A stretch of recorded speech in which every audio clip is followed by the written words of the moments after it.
of prose and a lot of poetry, I became sort of enamored with this book called Writing Down the Bones, which was about making sure what you were writing, but to say it as distilled as you can, to keep it as pure as you can, and that's something I've never forgotten, and I always try to make sure, I'm not too verbose, not too wordy.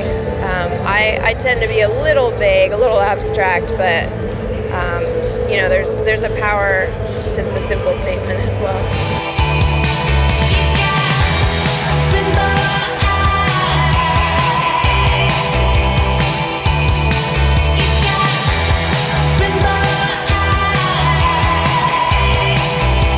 Probably the most obvious one for this bit of writing that became too true was Arthur Rimbaud. If for no other reason than the single Rainbow Eyes, I took a poem of his called The Drunken Boat, and I set about 3 of 20 stanzas to music.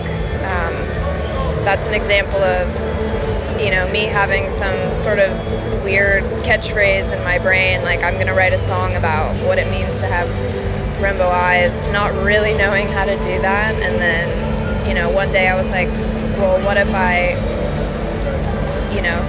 figure out how to just adapt something that he wrote, which is, miles above anything I could ever do, to music. How do I fit that into a pop song, which, may be the most offensive thing to some people, but hopefully not.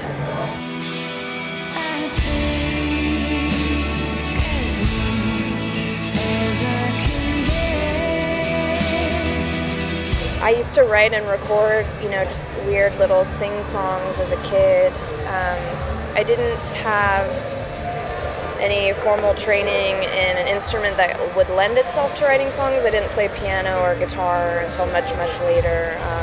I played violin and then I played drums, so it was sort of difficult to write songs without, that skill, which is why I finally learned the guitar for real when I started Dum Dum Girls. It was just what I knew I needed to do in order to actually write songs and pursue music in the way I wanted to.